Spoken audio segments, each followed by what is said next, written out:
llamo John Killick, soy inglés, llevo muchos años aquí.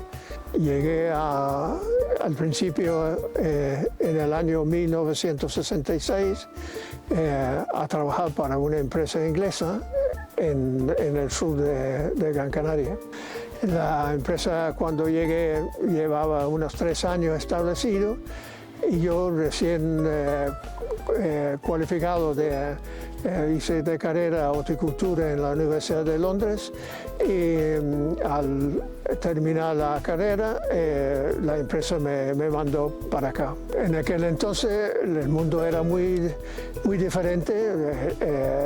Era la época de la dictadura de Franco, pero no era tanto eso, sino que la estructura social era muy diferente. Había gente muy humilde, gente que vivía en unas condiciones francamente infrahumanas. También había una masa de gente que tenía mucho talento, porque aunque no tenía la cualificación formal, tenía una inteligencia nata y sobre todo en aquel entonces entre los hombres, porque también es cierto que la mujer, su papel que tenía en aquel entonces era muy diferente al día de hoy. La ambición de la mujer era casarse, separarse de la madre y entonces y la normativa y las normas sociales para que la mujer se casase eran muy estrictos.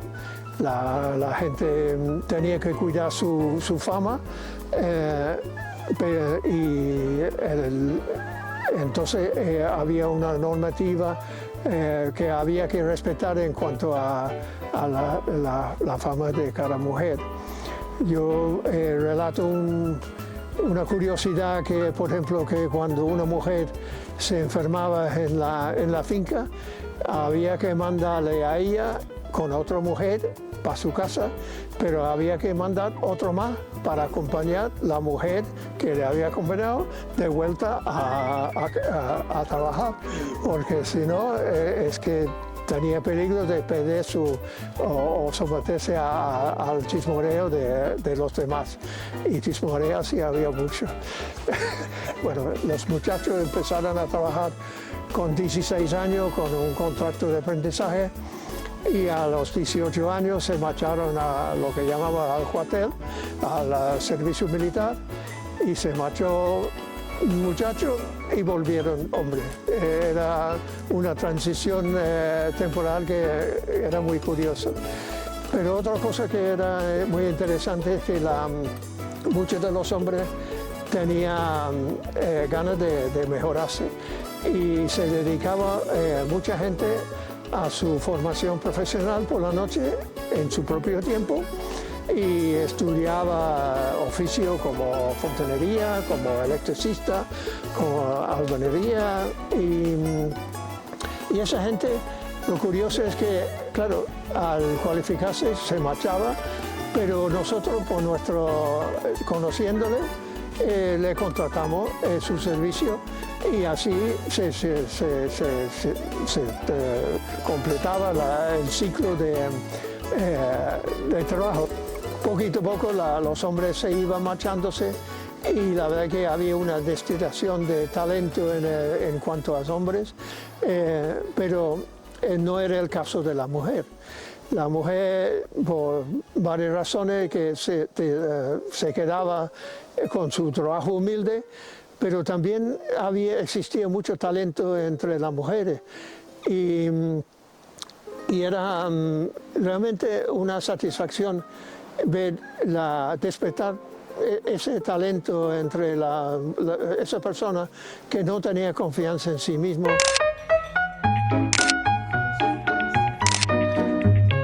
Se despertaba una conciencia al talento que podía tener y muchos de ellos terminaban en la empresa en posiciones de responsabilidad. Y junto con esto, claro, hubo una transición social muy rápido de la época de la transición, cuando el papel de la mujer cambiaba totalmente, y al llegar el día de hoy, que no tiene, vamos, ni sombra de lo que es el mundo en aquel entonces. Uno de los problemas que tenía la empresa inglesa era conseguir terreno para arrendar, porque estaba totalmente el campo plantado de tomateros.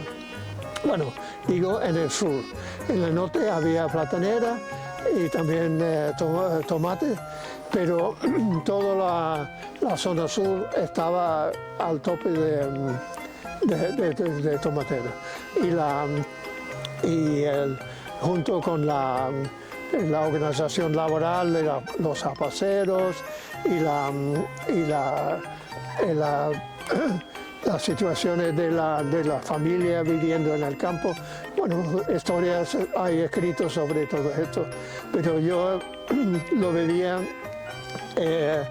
y es muy interesante ahora reflexionar sobre cómo es la vida hoy día y cómo era en aquel entonces. Incluso para llegar a la playa del Inglés había que pasar por campos de tomate, que no había otra cosa. El cultivo principal era explotación de tomate y de plátano, y junto con un sector pesquero que no tenía ningún contacto con ellos, pero era importante en el puerto. Lo curioso es que cuando estaba de joven en Inglaterra, como es muy frecuente que mi padre me mandó a trabajar en los fines de semana y en las vacaciones para ganar un dinero. Y uno de los sitios donde había trabajo disponible para gente joven era en los viveros que existían en la vecindad. Yo empecé a trabajar en una empresa, en un pequeño vivero especializado en plantas de crisantemo. Y el dueño era una persona que era muy especial, bueno, muy especial para mí, incluso hasta tal punto que terminó siendo casi como un segundo padre. Se interesaba por mi desarrollo de trabajo, no era un hombre súper amable, e incluso era bastante seco y corto, pero me enseñaba cómo incentivar a la gente, cómo se podía apreciar un día duro de trabajo. Incluso había veces cuando terminaba el día de trabajo, en aquel entonces un día de trabajo me pagaba 1 libra. Y si había momentos que cuando salía de un día duro de trabajo me daba 5 chilines más y salí como un rey. La verdad que salí con una satisfacción, no solo por el dinero, sino por el reconocimiento del esfuerzo que se había hecho. Y eso me enseñó algo muy importante.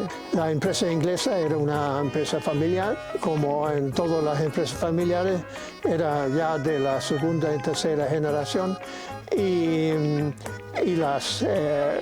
las oportunidades que se presentaban era para la familia más bien que para la gente ajena. Entonces, yo era siempre inquieto. Bueno, mi inquietud me llevaba hasta aquí. No quería quedarme en Inglaterra, quería una experiencia mucho más amplia, más existente. Entonces llegamos al momento en el año 1978 en que decidí independizarme por mi cuenta. Surgió varias oportunidades. Uno era en Valsequillo con una finca de flor cortada de rosa que necesitaba una tecnificación y un negocio más sofisticado para salvar la empresa de su situación financiera, y otro con un acuerdo con una empresa inglesa que interesaba el suministro de esquejes de crisantemo para el mercado inglés. Entonces, con estas dos posibilidades empezamos a fundar un negocio nuevo.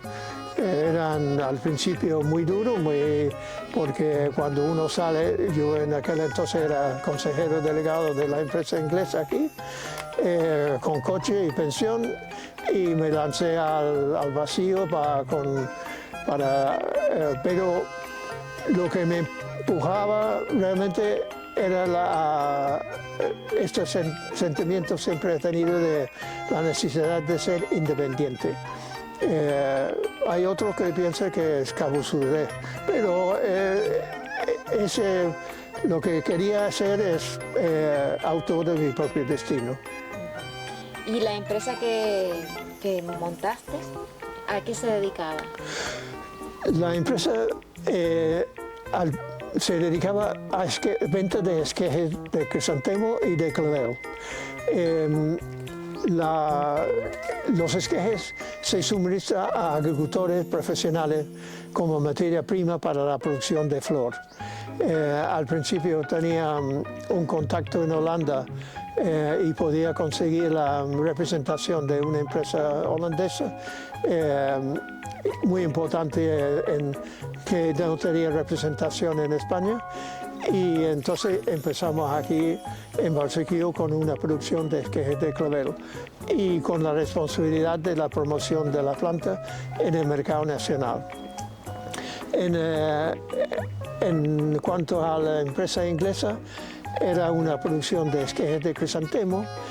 Yo era una empresa de segunda línea en el mercado inglés y establecimos una producción pilota en la finca de Mata Blanca en Guía, en terreno de la que entonces Mistalico, y durante el principio, en los primeros 2 años, nuestra competencia principal, que tenía su producción en África, fracasó y tuvimos una expansión muy importante. Era una suerte que teníamos, pero era una oportunidad que nos permitía establecer con solidez una finca en Mata Blanca, y desde ese núcleo hicimos varios centros de producción por la zona de Galda. Empecé, como digo, en el año 66 y llegando al año 2002-2003, nosotros tuvimos un negocio bastante sofisticado de obtención de variedades de investigación en Barsequillo, y tuvimos la oportunidad para vender el negocio a un grupo de Holanda. Y así, llegando a la edad de jubilación, pues optamos por la venta de la empresa y vendí la empresa. Pues tenía en aquel entonces unos 60 años, en el año 2004, pero decidí seguir trabajando vinculado con el sector. No quería quedarme quieto. Entonces tuve una gran suerte de una empresa competidora nuestra, alemana, que me ofreció ser asesor para iniciar un programa de investigación de variedades de crisantemo en la India. Y estuve con ellos 8 años ayudándole a establecer su programa de obtención de variedades en la India, que era muy interesante, pero también en Kenia, en África, en Uganda y en Italia. Pues cuando terminé finalmente a dejar de trabajar, bueno, la colaboración con los alemanes era un trabajo para quedarme, digamos, sin trabajo, porque la idea era transmitir los conocimientos míos a otros. Y el hecho de que no me necesitaba hasta cierta medida era un éxito, porque esto era el objetivo al fin y al cabo. Pues entonces llegamos a más o menos a los 70 años. Nosotros durante mi vida de trabajo habíamos comprado una casa antigua cerca de Atalaya y durante muchos años hemos ido reformando una ruina en un entorno natural precioso, con una pista preciosa, en una situación que muy poco usual, pero era una ambición que tenía era reformar algo antiguo canario, manteniendo el sabor canario. Él no quería hacer cambios